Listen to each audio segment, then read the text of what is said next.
Iya kan? Iya. Mic-nya. Baik, mari kita beri aplaus.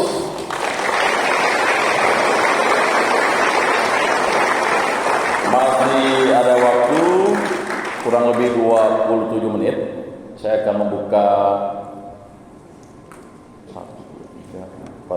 6 sekaligus biar nanti langsung dirangkum oleh Pastor Paulus Tony. Ya. Baik, dari sebelah ujung, silakan berdiri. Ada barisan ujung, barisan yang menggunakan bangku biru. Belum ada. Kemudian barisan yang menggunakan bangku gereja. Belum ada juga, ini mahasiswa baru ya. Nah, ini mahasiswa seniornya mungkin yang sudah terkesima tadi. Ya, barisan 3. Tidak ada juga. Atau sudah sangat mengerti atau tidak mengerti. Barisan, ya, barisan keempat. Ya, baik, silakan. Ada mungkin feedback dari itu ya. Tolong panitia. Ya, baik.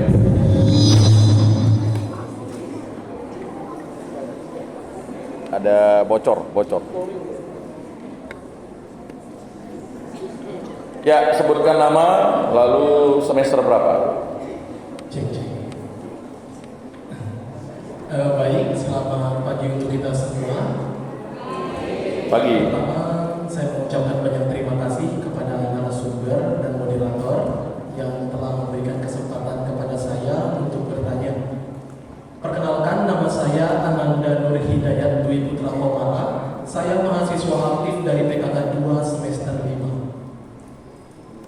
Yang ingin saya tanyakan adalah yang pertama tadi dalam di verbum nomor 12, pastor sempat berkata bahwa pengarang utama dalam kitab suci itu adalah Allah.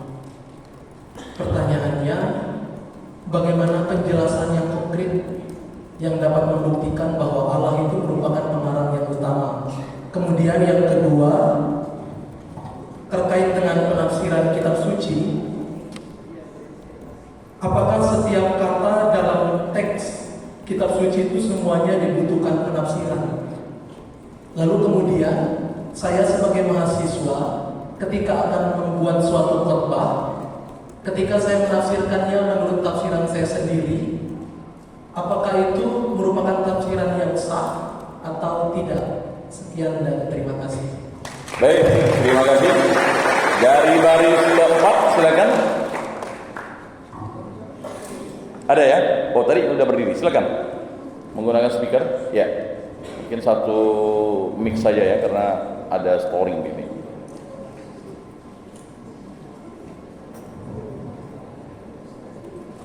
Ya, silakan duduk Pastor.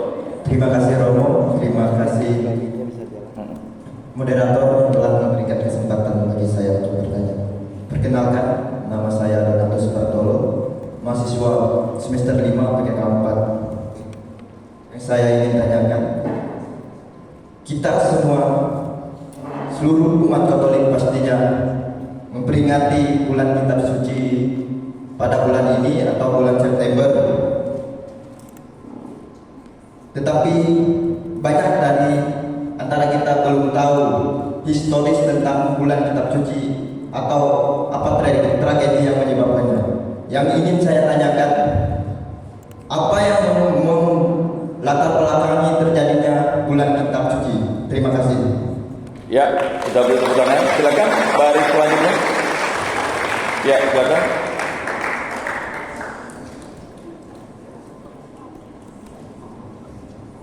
Shalom. Shalom. Terima kasih kepada Bapak Moderator dan Pastor narasumber telah memberikan waktu untuk saya menjawab pertanyaan, untuk memberikan pertanyaan. Oke. Mengapa Nama? dia lupa nama. Baik, perkenalkan, nama saya Vincenzius. Saya dari Prodi Teologi semester 1. mengapa fundamentalis menjadi persoalan dalam Alkitab? Yang seperti kita tahu bahwa fundamentalis artinya bertentangan dengan Alkitab sendiri. Bagaimana cara kita menanggapi atau mempersoalkan itu dalam diri kita sebagai gereja Katolik yang sangat sumber ajar kita bahwa salah satunya kitab suci. Sekian, terima kasih. Baik, terima kasih. Masih ada dari ujung? Sebelum saya nanti termen yang berikutnya, yang ujung. Tidak ada?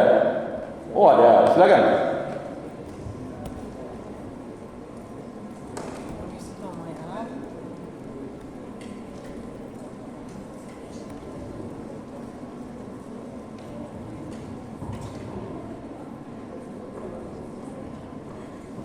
Ya, nama ya. Baik, terima kasih atas kesempatan yang sudah diberikan. Perkenalkan, nama saya Willy, mahasiswa aktif PKK 5 semester 1. Baik, saya ingin bertanya. Tadi dikatakan bahwa kitab suci adalah tradisi hidup. Jadi kita dapat menafsirkannya sesuai dengan seiringan perkembangan zaman. Bagaimana kemudian cara kita menafsirkan kitab suci di zaman kita yang sekarang? Kita kaitkan dengan zaman sebelumnya waktu dibuat kitab, waktu dibuatkannya kitab suci di zaman sebelumnya. Jadi bagaimana kita dapat menafsirkannya di dalam kehidupan kita yang sekarang? Terima kasih. Baik. Selanjutnya baris kedua, ada? Belum ada, berarti baris karena ya silakan. Kesempatan diberikan ke baris keempat.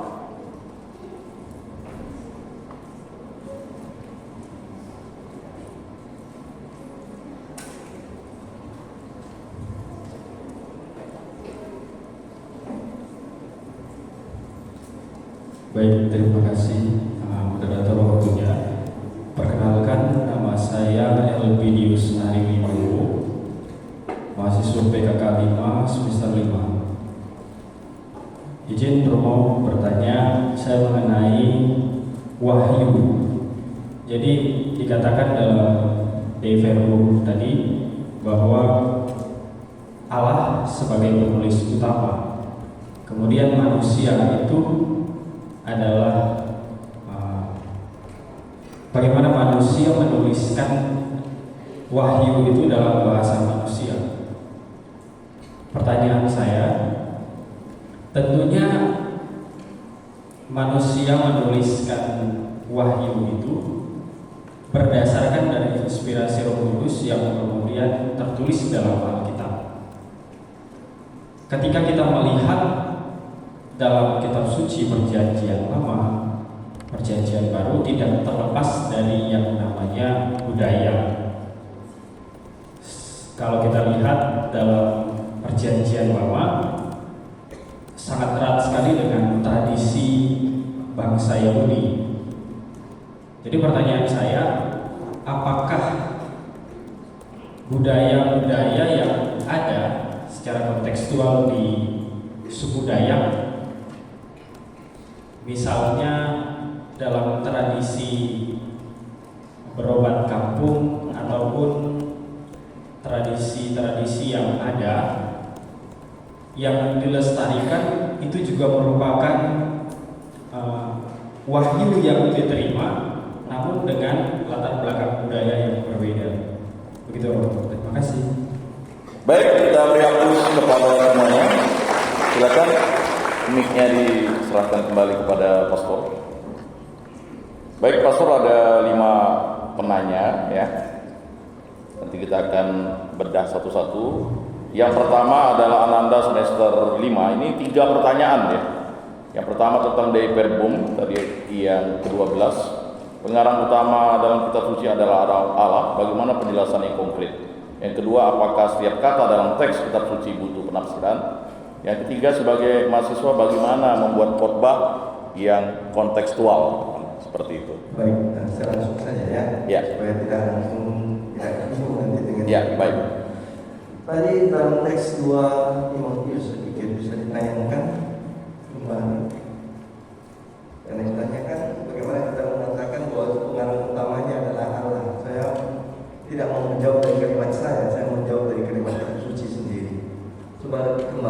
2 Timotius saya pikir.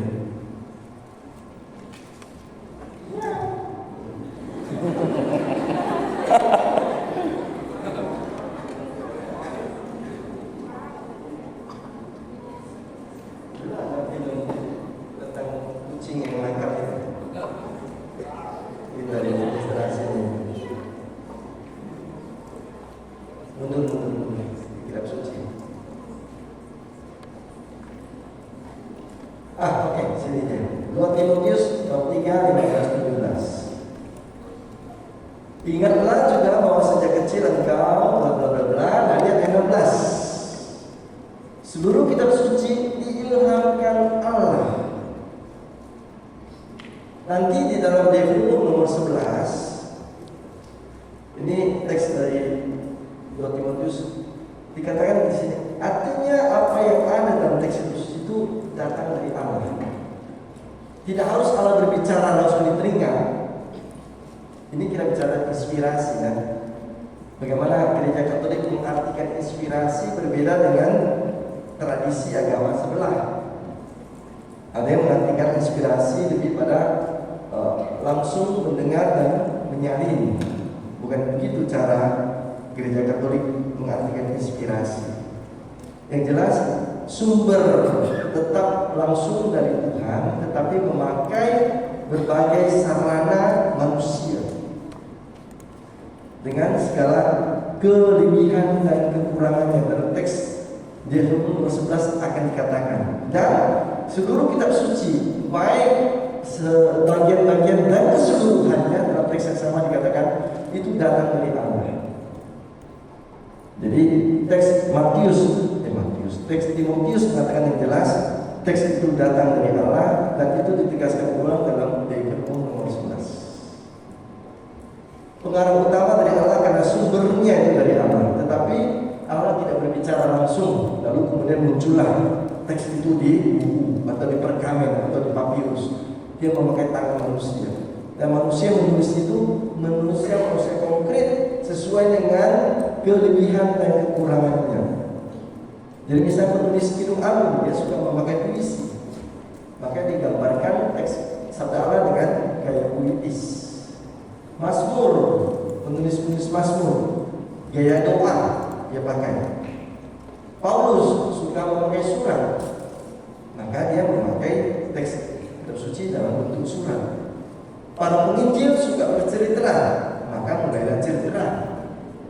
Jadi setiap orang itu memakai gaya dan kemampuan yang untuk menuangkan apa yang dia dapatkan dari ilmu Roh Kudus tentang sabda Allah tersebut.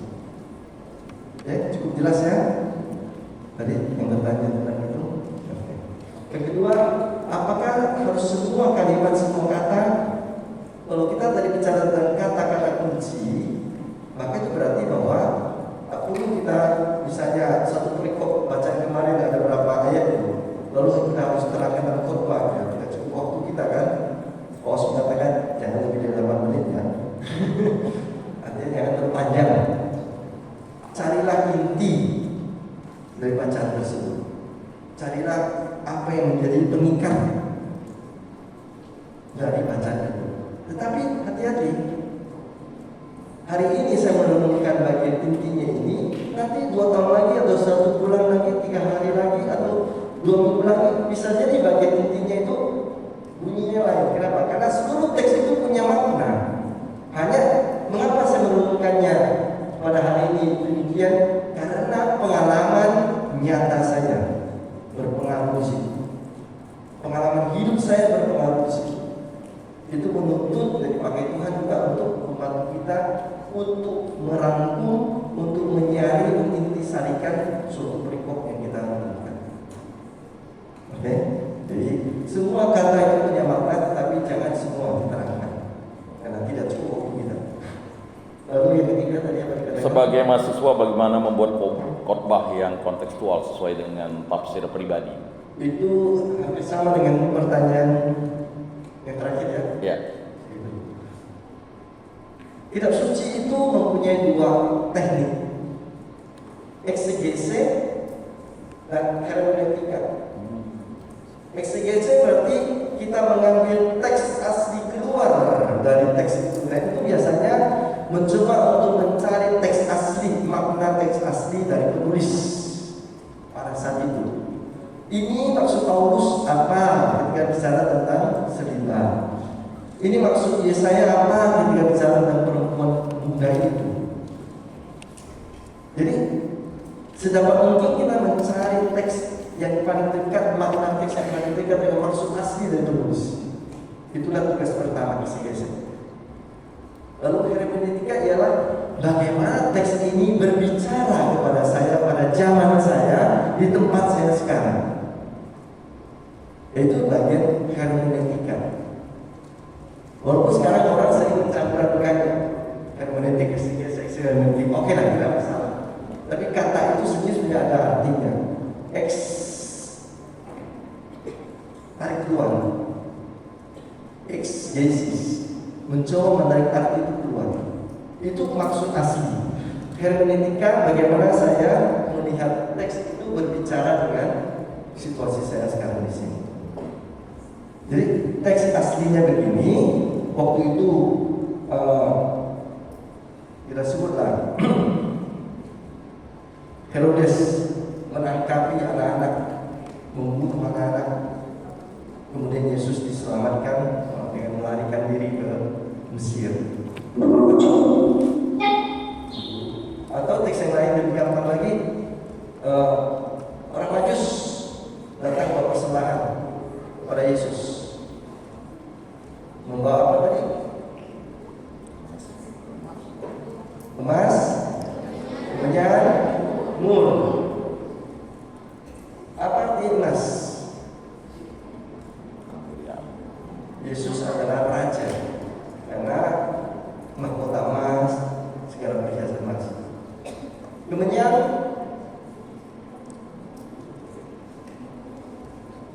apa kemenyan dupa?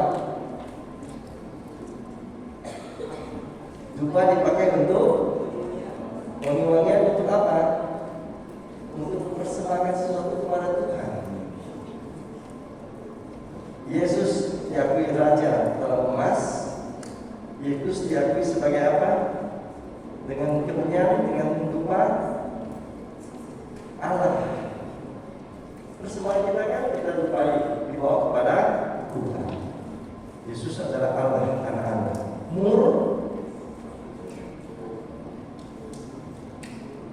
Mur dipakai untuk apa? Tradisi Yahudi Timur Tengah, bukan Yahudi saja, Timur Tengah. Mur dipakai untuk membalsam mayat.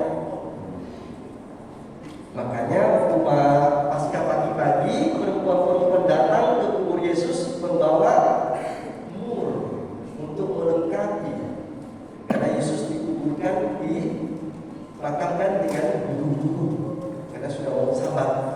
Orang Yahudi hari Sabat sudah harus di rumah, tak boleh keluar-keluar.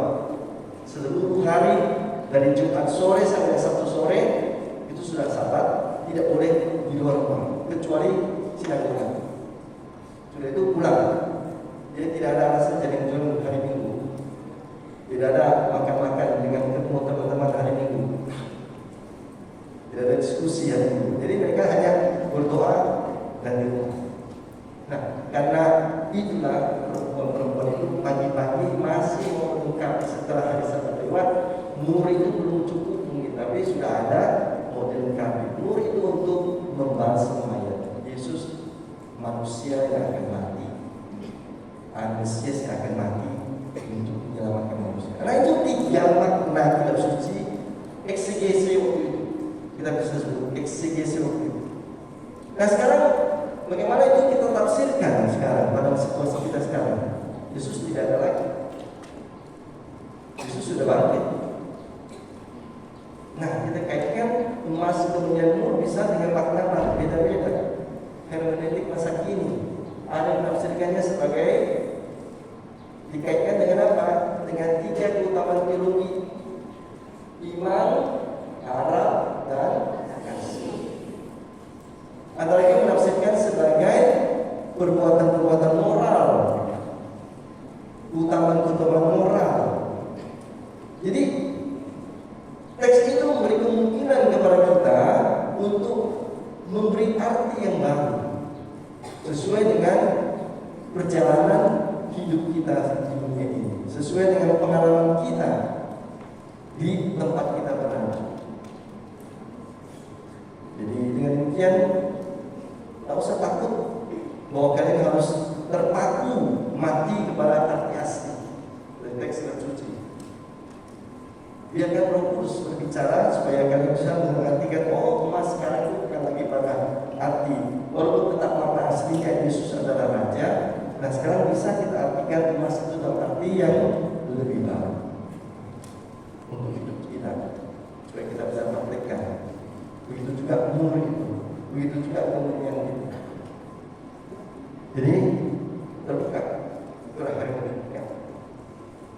Nah, satu hal yang perlu mungkin bisa kalian pakai sebagai pahala juga, kita juga kadang-kadang, saya tidak bisa membantu, saya tidak bisa mengertikan, saya agak susah. Kalau kalian memerlukan, gereja itu mempunyai banyak penulis-penulis kitab suci, penulis-penulis teologi kitab suci, dan sudah dalam berbagai bahasa. Artinya kalian tahu bahasa Inggris, banyak sekali tentang bahasa Inggris. Bahasa Indonesia juga cukup banyak, usah takut. Nah, yang penting ialah kalau kalian mau sedikit lebih serius membaca perikop-perikop tertentu, bisa konsultasi kepada buku-buku yang sudah ditulis. Lalu bagaimana membedakan buku yang ditulis dengan serius dan buku yang kira-kira tahu apa-apa atau bagaimana? Nah, penerbit Katolik tidak sembarangan menerbitkan buku yang bersifat iman atau demi kitab suci. Kalau kalian pergi ke toko buku dan ingin lebih pasti bahwa buku yang ditulis itu sesuai dengan iman kita, tidak bertentangan dengan iman kita, carilah penerbit Katolik. Kedua, bukalah. Ini sih tidak ada sih, karena ini kitab suci, dia tidak mungkin bertentangan dengan iman Katolik. Bukalah di bagian halaman dalam. Biasanya setelah ada judul, ada halaman keterangan tentang IKP, penerbit, tahun terbit, edisi berapa, kan gitu. Di bawahnya itu, ini tidak kalian kitab suci, tidak perlu. Di bawahnya itu ada nanti dua kalimat yang penting kali dia. Apakah buku ini ada tanda imprimatur dan nihil obstat? Imprimatur artinya boleh dicetak, itu bisa dikeluarkan oleh Dirjen Uskupan. Nihil obstat artinya tidak ada hal yang bertentangan dengan iman Katolik. Itu biasanya beberapa atau orang-orang tertentu yang diminta ahli teologi, ahli kitab suci, ahli moral, yang membaca seluruh buku tersebut, lalu dia tidak menemukan hal-hal yang bertentangan dengan iman Katolik. Jadi untuk memastikan buku yang kalian baca itu membantu kalian dan tidak sesat, tidak mengajar jalan sesat, pastikan ada imprimatur dan nihil obstat. Itu buku-buku teologi kita, buku renungan kita yang datang dari penerbit Katolik pasti ada. Nah kalau tidak ada, hati-hati. Bisa benar, bisa juga ada yang sesat di dalamnya. Tidak harus pasti salah ya, tapi tidak punya jaminan. Tapi satu hal harus saya katakan, kalaupun ada nihil obstat, tidak berarti yang memberi nihil obstat itu semuanya setuju dengan pendapat buku itu. Bisa saja punya pikiran lain. Ini sebenarnya bisa dikatakan demikian. Tetapi dia tidak melihat bahwa kalimat yang ditulis oleh pengarang itu bertentangan. Dia hanya punya pikiran lain saja.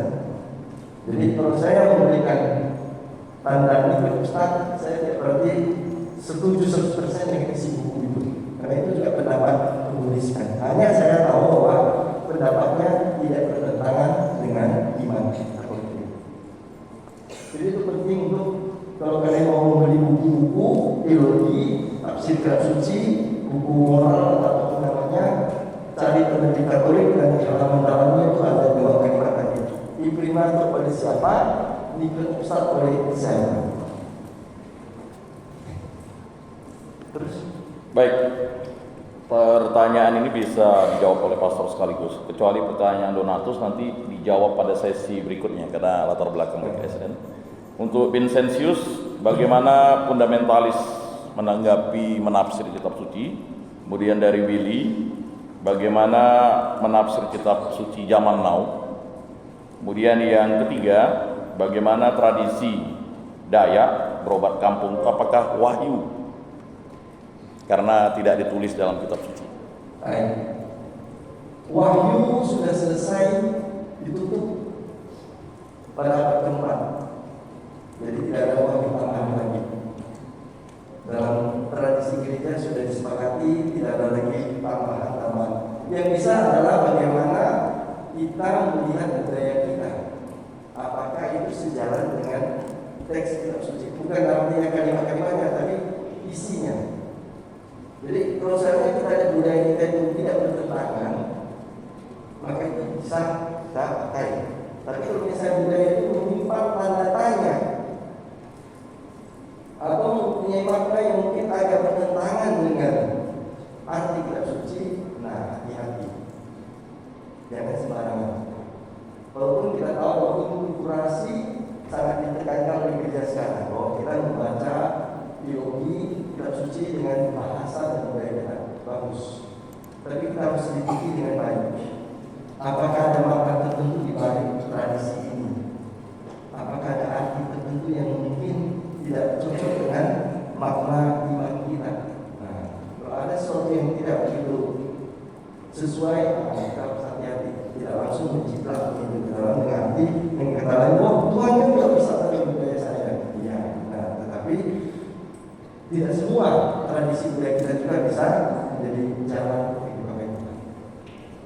Hal yang positif dari budaya kita bisa kita pakai, karena itu perlu penyelidikan dengan baik. Artinya untuk inkulturasi budaya itu tidak hanya pokoknya tadi kita ada, doa kita ada, itu sudah inkulturasi. Nah, isinya harus kita lihat. Apa makna dari tarian itu? Apa makna dari doa itu? Contoh, barongsai boleh masuk ke gereja supaya melihat kan inkulturasi budaya Tionghoa. Apa itu barongsai? Itu simbolisasi dari binatang jahat namanya dunia yang mengganggu orang, yang memakan anak-anak.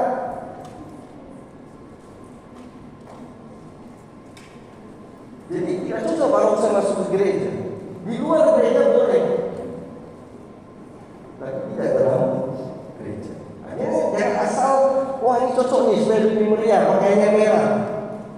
Itu juga kan yang kita bagian perang. Dengan perang budaya kan, wah menarik nanti kita bawa untuk Semarang. Lo mau berperang di gereja? Nah, itu kita harus modifikasi. Tidak langsung kita ambil, oh ini ada kita langsung kita masuk gereja. Kita lihat dulu apa makna di belakangnya. Jadi tidak semua kita langsung ambil, supaya gereja kita punya warna latar belakang daerah. Sesuaikan dulu dengan teologi gereja kita, maknanya, dan kita baru maka itu perlu diselidiki. Tidak bisa katakan ya ini boleh, ini tidak. Pelajari dulu baik-baik ahli budayanya dan juga tanya kepada mereka yang tahu tentang iman gereja. Itu ya saya jawab. Terus tentang Yang fundamentalis, yang menafsir kitab suci. Kalau fundamentalis dalam arti dirinya itu sebenarnya tidak harus jelek. Fundamental artinya dasar. Loh, kami belajar teologi fundamental. Apa itu? Apa itu iman? Itu termasuk isi teologi fundamental. Hal-hal yang mendasar dari iman kita. Jadi dalam dirinya kata fundamental itu tidak jelek. Itu berisi pada hal-hal yang penting yang mendasar. Iman, doa, keselamatan, itu semua isi teologi fundamental. Tapi istilah fundamentalis kemudian dipakai secara lebih sempit kepada orang-orang yang membaca kitab suci secara lebih harafiah. Bahwa tertulis demikian, itulah dia.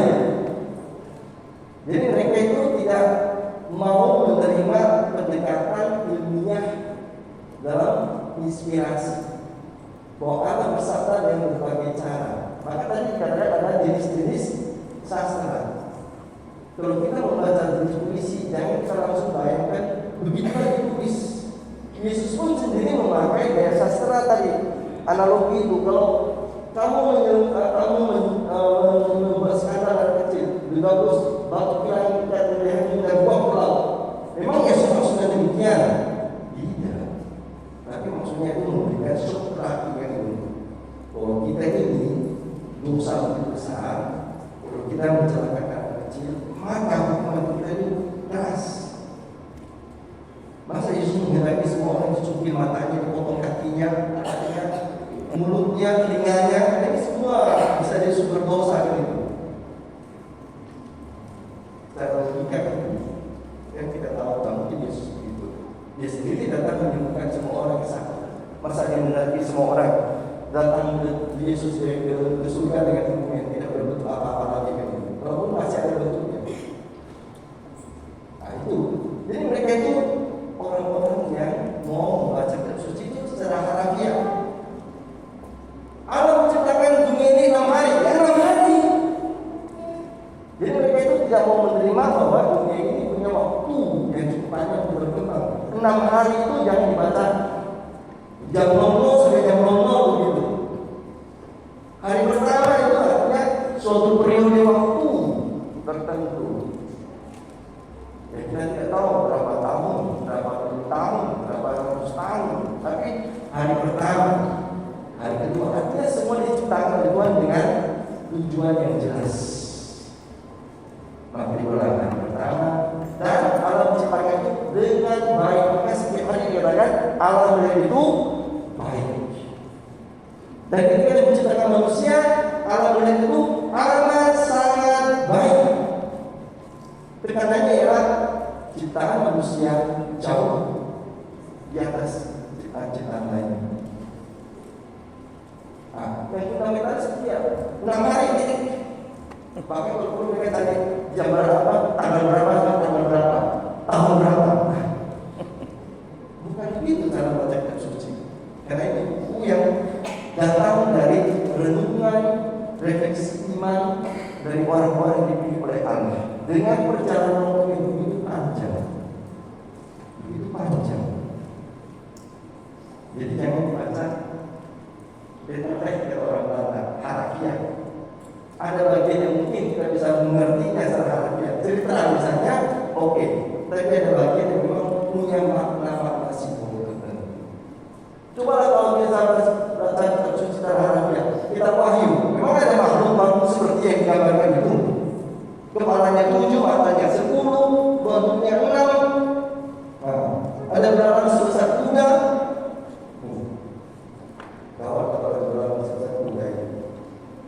Itu bahasa-bahasa simbolis, bahasa-bahasa simbol yang dibaca seperti yang ditulis, diartikan seperti yang ditulis. Nah, komunitas di situ bukan mereka orang jahat, tetapi mereka membaca kitab suci dengan cara yang tidak ilmiah atau tidak sesuai dengan kehendak dari manusia. Jadi kepada mereka bagaimana? Ya kita hanya bisa mengatakan bahwa sejauh yang kita mengerti, teks kitab suci bukan buku sejarah yang semua harus demikian diartikan. Ada banyak makna baliknya, ada banyak simbol baliknya. Kalau mereka tidak mau menerima, tak usah dipaksakan. Tapi kita juga tak usah terganggu dengan cara mereka membaca kitab suci. Karena selalu ada kelompok seperti ini, ada selalu ada di setiap agama. Baik, cukup ya, karena kita akan masuk ke sesi berikutnya. Nanti kalau memang ada yang masih mengganjal, bisa ditanyakan kembali pada sesi kedua. Baik, kita beri aplaus kepada Pastor Tony yang sudah menjawab secara komprehensif. Kita akan masuk ke sesi kedua. Mungkin Pastor Tony mau ke belakang atau mau break dulu? Oh ya, saya sebentar dulu, 5 menit dulu. Iya. Jadi kita break 5 menit. Mungkin dari MC seksi acara mau dikasih ice breaking. Ya, karena ada yang sudah mulai mata yang mengantuk nih. Silakan.